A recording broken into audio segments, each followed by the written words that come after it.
మన తండ్రి కుమార పరిశుద్ధాత్మ దేవునికి వందనాలు స్తోత్రాలు చెల్లించుకుంటూ, ప్రియమైన దేవుని బిడ్డలారా, మీరు క్షేమంగా ఉన్నందుకు మేము ప్రార్థన చేస్తూ వందనాలు చెల్లించుకుంటున్నాం దేవునికి.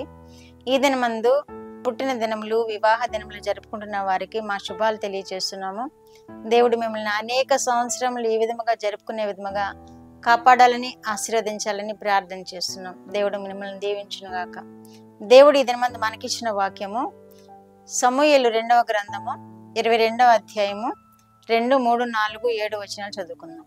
యెహోవా నా శైలము, నా కోట, నా రక్షకుడు, నా దుర్గము, నేను ఆయనను ఆశ్రయించుదును. నా కేడెము, నా రక్షణ శృంగము, నా ఉన్నత దుర్గము, నా ఆశ్రయస్థానము. ఆయనే నాకు రక్షకుడు. బలాత్కారుల నుండి నన్ను రక్షించువాడవు నీవే. కీర్తనీయుడైన యెహోవాకు నేను మొరపెట్టి తిని, నా శత్రువుల చేతుల నుండి ఆయన నన్ను రక్షించెను. నా శ్రమలో నేను యెహోవాకు మొరపెట్టి తిని, నా దేవుని ప్రార్థన చేసి తిని, ఆయన తన ఆలయంలో ఆలకించి నా ప్రార్థన అంగీకరించెను. నా మొర ఆయన చెవులలో చొచ్చాను. దేవుడి వాక్యం ద్వారా మనల్ని దీవించును గాక. దేవుడు మనకి శైలము, కోట, రక్షణ శృంగము, నా దుర్గము, నేను ఆయనను ఆశ్రయించుచున్నానని ఇక్కడ వాక్యం తెలియజేయబడుతుంది.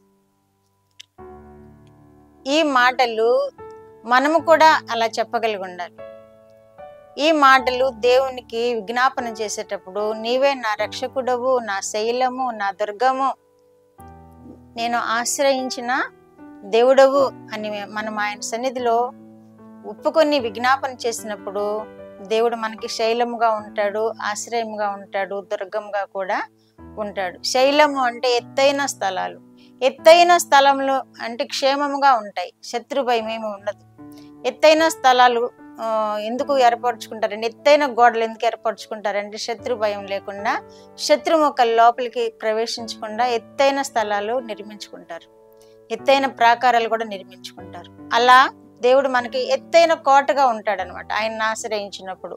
అలాగే రక్షణ శృంగముగా కూడా ఉంటాడు అని వాక్యం తెలియజేయబడుతుంది. ఆయన యొక్క బలాన్ని సూచిస్తుంది. రక్షణ శృంగము అంటే ఆయన యొక్క బలాన్ని, మనకి కాపుదలను సూచిస్తుంది.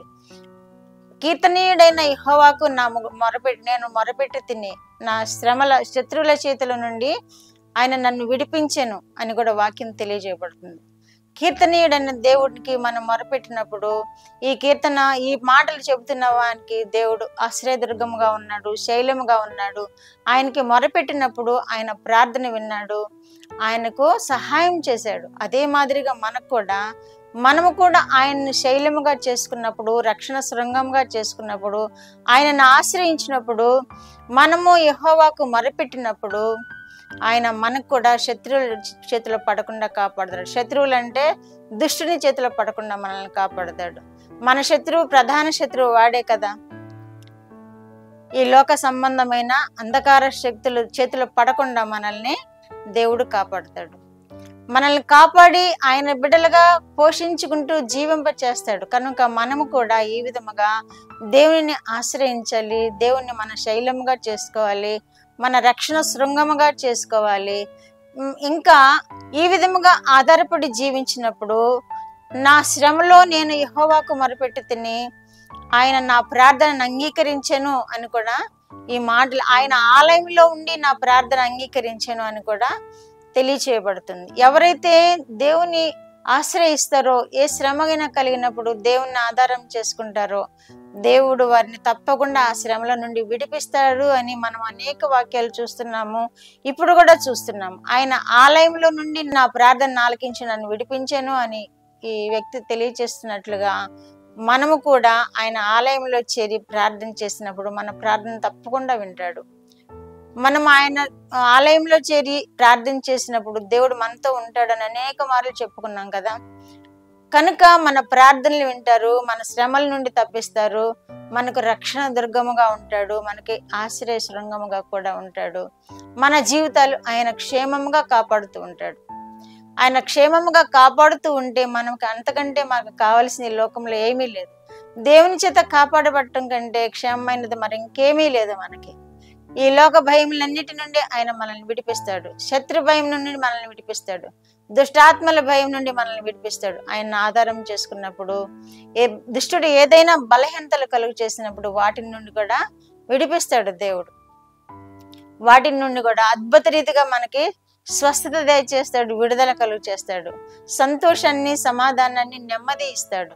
కనుక మనం ప్రార్థన చేద్దాము. ఆయన ఆలయాల్లో చేరినప్పుడు ఆలయంలో మన ప్రార్థన వింటానని వాగ్దానం చేసిన దేవుడు. మనం ప్రార్థన చేద్దాము, ఆలయంలో ఆయనను స్తుతిద్దాము, ఆయనను వేడుకుందాము, దీవింపబడదాము. ప్రార్థన. మా దేవ, మా ప్రియ పరలోక ప్రభువా, మీ పరిశుద్ధ పాదములకు వందనాలు, స్తోత్రాలు. మా రక్షకుడు యేసయ్య స్తోత్రములు. పరిశుద్ధాత్మ దేవ స్తోత్రములు. ఇచ్చిన వాక్యం కొరకు స్తోత్రములు. నాయనా, ఎవరైనా మీకు మొరపెట్టినప్పుడు ఆలయంలో ఉండి మీరు వారి ప్రార్థనలు ఆలకించి వారిని ఆదుకుంటానని వాగ్దానం చేసిన దేవుడు కనుక దేవానైనా మీ కొరకు ప్రార్థన చేయబడలను, ఆలయంలో చేరి మిమ్మల్ని స్తుతించబడలను, మిమ్మల్ని వేడుకొని బిడ్డలను మీరు అంగీకరించండి. మా ప్రభువా, మీ రెక్కల నీడను వారిని కాపాడండి. కుటుంబాలన్నిటినీ మా ప్రభువా మీరు రక్షించుకొనండి. మీరు అక్కడ సమీపంలో ఉన్నదాన్ని మెలకువగలిగి ప్రార్థనా జీవితంలో గడిపే భాగ్యము బిడ్డలందరికీ దయచేయమని యేసుక్రీస్తు వారి పేరిట ఈ మనవుల్లో మీ పాదముల యొద్ద వేడుకుంటున్నాను పరమ తండ్రి. ఆమేన్.